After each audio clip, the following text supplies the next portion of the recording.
We are snapping the fuck out of it.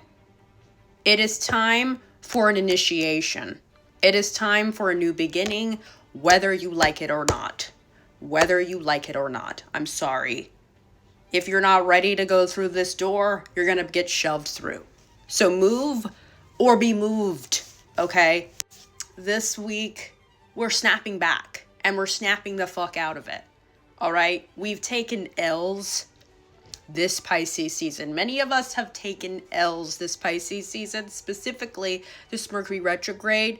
But much like Timothée Chalamet, we are taking L's and then we're locking the fuck in. We're taking major losses. We've gone through chaos. We've created chaos, much locking the hell in, right? And we can find honor in that. We can find honor in that. Aries season is approaching, and with it brings new life. It breathes life into our lungs. It brings us new hope, new passion, new energy, new characters, new plots, new arcs, new development. Everything will be feeling new. We will have Jupiter in Cancer trining Mars in Pisces during this new moon in Pisces at the 28th degree. So this is going to be really relevant for those late degree Pisces placements, okay, and water signs. Now, what I will say is that this month has been highly significant for the Pisces placements in general, but also the Aries placements, right? Because during this new moon in Pisces, we also will still have Mercury retrograde, right? And it's going to be conjoining with the North Node in Pisces.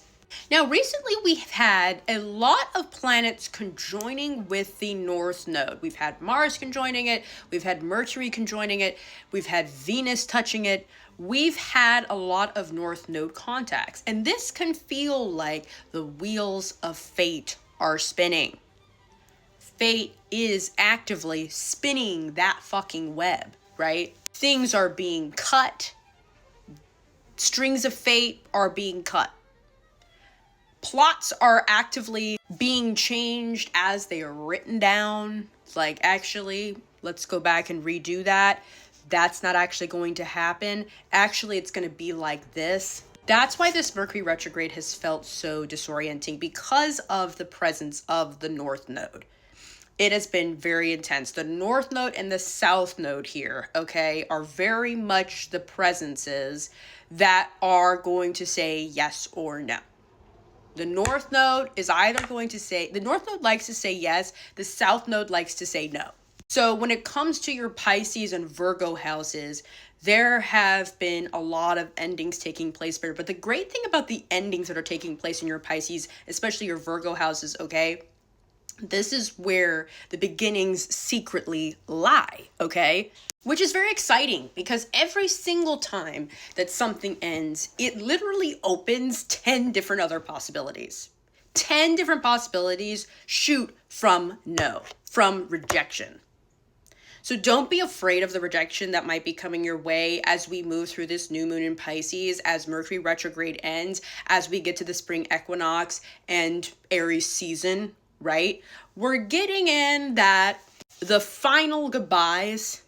It's very much like a finale episode, okay? We're making our final arrangements before Aries season comes in and the curtains go up, okay? The show must go on. And that's what's happening in this transitionary limbo space between Pisces and Aries. Because we're not just switching between Pisces and Aries season, we're also switching between Pisces and Aries energy in general. Like, there's so many planets that are in Pisces that are about to enter Aries, okay? Even the day of the moon will be entering Aries, right? So your Pisces Virgo houses are where the action is happening right now. And this isn't action as in you're taking action, you yourself, your will is being acted upon. No. That is none of your business yet. That is none of your business. That is in your Aries house. But we haven't even gotten to Aries season. We gonna cross that bridge when we get there. And you know what? That is exactly how you should be approaching this upcoming Aries energy. Many people are going to gaslight you into thinking the best way to approach the Saturn and Aries transit is to prepare. Baby, there is nothing you can do to prepare for Aries. Baby, Aries shows up unprepared. Aries did not study for the test. Aries is winging it and is doing it for the vibes, doing it for the plot. Aries is not here for any kind of plan. We are not creating a plan with Saturn and Aries. Now, you're going to sit here and tell me that, oh, because Saturn's there. No. Now, should you sit down and create a plan and create a routine and have some sense? Absolutely, you should be moving with sense. You should have your head on straight. You're going to want to have your head on straight with Saturn and Aries. Absolutely. Right? Like, I'm not going to sit here and be like, Saturn's a fucking walk in the park, right? There's no skipping and skipping the hard part with Saturn, right? There's going to be lessons there. There's no skipping it. There's no workaround. There's no like easy way out. Like that doesn't really happen. Okay. There's no free pass with Saturn. When it comes to Saturn and Aries, what we don't want to do is delusionally think that with our preparations, we will somehow skip the real shit that comes with that. Skip the lessons. There's nothing you can do to skip that. Your wisdom and your knowledge, your creation, your development, and your maturing process comes from the grit, comes from the work, comes from the mistakes, comes from not knowing what the hell you were doing, comes from the hunger, you know what I mean? Comes from the desire, the motivation, the passion to maybe even get out of the situation that you're in, right? That is what it comes from. The heat gets turned up with Saturn and Aries so that the strongest weapons can be forged, right? So sure, you can sit here and be like, this is my plan to survive, to really, overcome X, Y, and Z. And sure, baby, that can be your plan. If that makes you feel better, do what you need to do. But leave room for that to be the draft one. Allow that to maybe be the first draft, right? We're not in final draft season right now.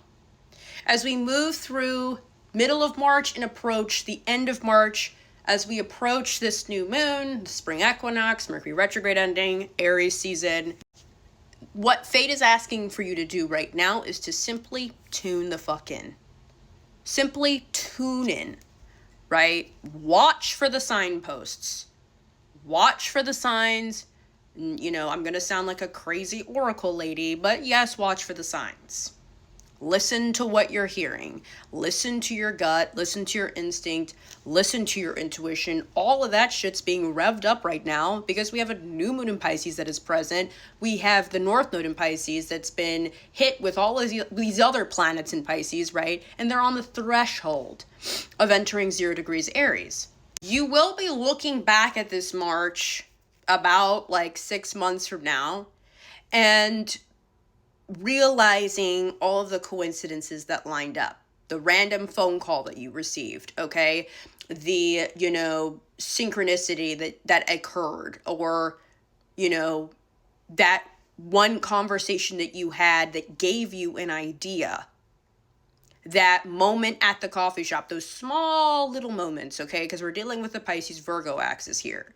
And it's all about the little details, and that when you zoom out of all the little details, it makes up this beautiful tapestry, this beautiful painting that is all one, right? That's the Pisces Virgo axis. There are moments that will be happening this week that are destined to occur. This is about being at the right place at the right time, and chance meetings and conversations happening right now.